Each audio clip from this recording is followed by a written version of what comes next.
You're on track to be a teenage billionaire. How much does Ryan get to keep of all this? Oh, be careful, Ryan.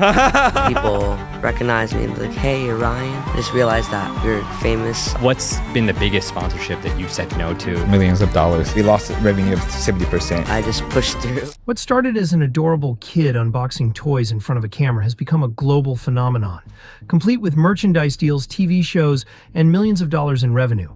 It looks perfect, doesn't it? A happy family sharing fun content with the world? But what if I told you that behind those bright smiles and colorful videos, a much more blurry line between family vlogging and potential child exploitation? Because this kid used to be a 4-year-old making content that made hundreds of dollars for his parents is now a 13-year-old and still doing kiddie stuff in front of the camera. It raises serious questions about what this all means for Ryan, Kaji, and other kids whose lives are turned into content. Are parents forcing their children to do this, or is it something the kids genuinely enjoy? At the very least, shouldn't they be allowed to enjoy their teenage years? So wait, you do this with your whole family. So is it fun for you? Because it is all family involved? Yeah, it's fun to do it with all of my family, and it never gets boring because we do different things. As you know, kids' channels are among the most popular types of content on YouTube. Well, for one of YouTube's youngest millionaires, Ryan Kaji, it's a reality that's more bitter than sweet. Ryan Kaji burst onto the YouTube scene as this adorable, energetic toddler unboxing toys with pure excitement. At first glance, it was all rainbows and sunshine, just a family having fun and sharing it online. But things got a lot more complicated as Ryan's world grew into a multi-million-dollar empire. Let's put ourselves as a kid. You love toys. Now imagine every single time you play with one, there's a camera pointed at your face and millions of strangers are watching. Sounds like fun, right? Or maybe not so much. That's the reality Ryan's been living in since he was 4 years old. But here's a catch. The internet has noticed and expressed worries about Ryan. As you can see, he's almost a teenager, but he's still being treated like he's 6. It's really concerning that Ryan's smile on camera now hides something deeper. And they're not wrong. Ryan's identity seems frozen in time, stuck in this weird limbo between being a kid and being a brand. Now, don't get me wrong, there's nothing inherently bad about a kid having a YouTube channel. However, Ryan didn't just have a channel. He became a brand so massive it practically turned him into a walking, talking cash machine. And it wasn't long before people started asking, is this really what childhood should look like?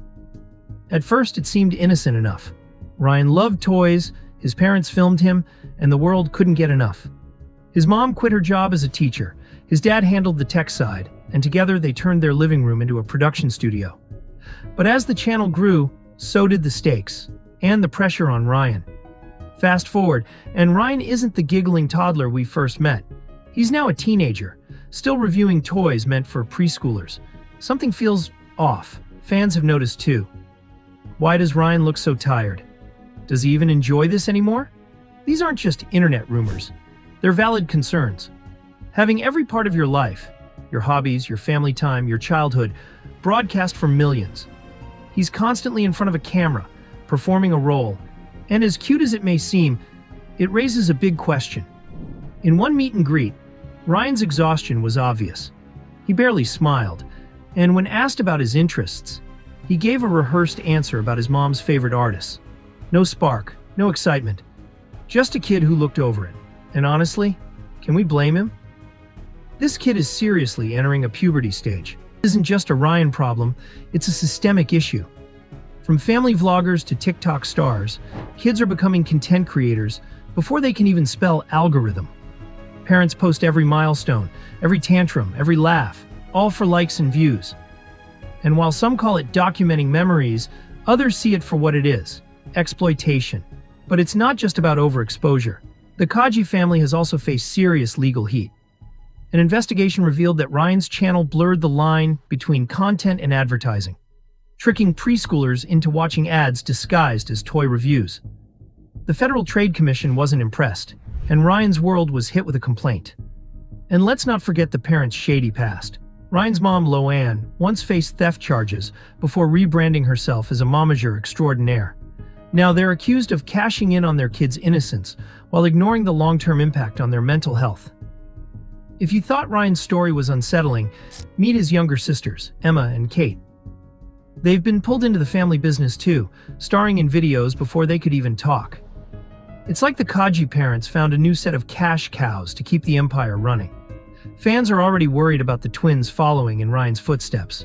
One Reddit user wrote, "How long before Emma and Kate realize they're just part of the family brand?" It's a harsh truth, but it's one worth considering. This brings us to a bigger issue: sharenting. That's the term for parents who overshare their kids' lives online. From baby photos to embarrassing tantrums, nothing seems off limits. And while it might seem harmless, the long-term effects are anything but. Kids like Ryan grow up in a fishbowl, with millions watching their every move. They don't get a say in what's shared, and when they're old enough to understand, the internet is forever. In a recent interview with his parents, Ryan is surely trained in this speech. Is there a day where the YouTube channels will be fully animation? Like, Ryan, are you going to keep making YouTube videos, given your interest to be an animator and maybe go behind the camera, like as you get older? I think I will keep going for a while, yeah. You can hear Ryan say, "I think I will," and look at his dad's face as he stopped smiling. Then he continued, "Going for a while." Then his dad smiled. It looks like whenever he's asked a question like, "What are you interested in? What do you like to do? What's your opinion?" he doesn't know how to answer. It's almost like he doesn't know what he likes because he hasn't been allowed to. The fact that whenever the interviewer asked Ryan a question, the parents would answer for him. And nonetheless, whenever he got a chance to speak, his parents' death staring him says it all. He's literally 12 years old and probably can't answer the questions as in depth as his parents could. Ryan grew up having nothing to do with the business side of it all and probably isn't involved in the business side still. This podcast would have been 20 minutes long if Ryan was the only one interviewed. Ryan seems really shy in this interview. I think his parents wanted to help him out at times to answer certain questions because the interviewer would ask him questions and he wouldn't really answer him. Noting that he's still under her parents' care, but fans want to see Ryan taking interviews alone in the near future. They say that you should listen to your parents, and they are the ones who decide what's best for you, but we're so far beyond that here. Ryan's parents are not so much concerned with what's best for Ryan, but rather what's best for business in their own pockets. They recently released Ryan's World, the movie, Titan Universe Adventure. But things didn't go as planned. The movie debuted on August 16th in over 2,100 theaters across the US and Canada. However, by the following week, only 256 theaters were still showing it. A week after that, the number dropped to just 10, and soon after, it disappeared from cinemas entirely.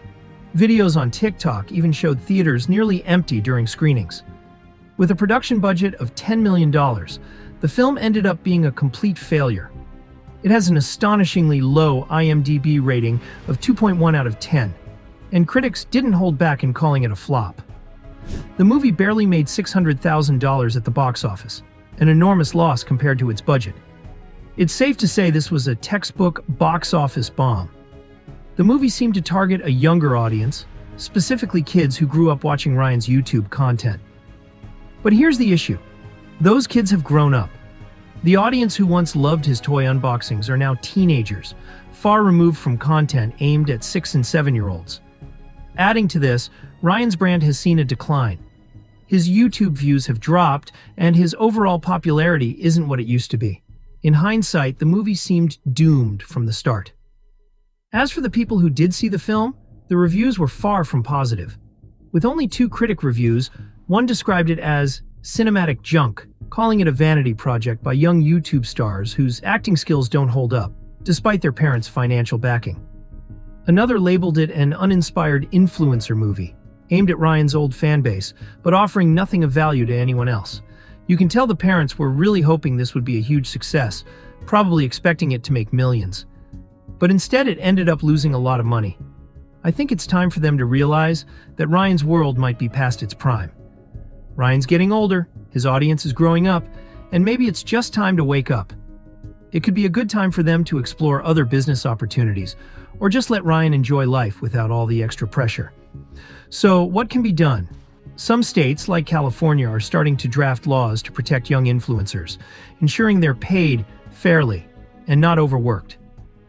It's a step in the right direction, but it's not enough. What do you think of these family businesses turning their kids into content creators? Is it time to draw a line, especially for Ryan's life? Let me know in the comments below. And if you find this video eye-opening, give it a thumbs up and don't forget to hit that subscribe button down below.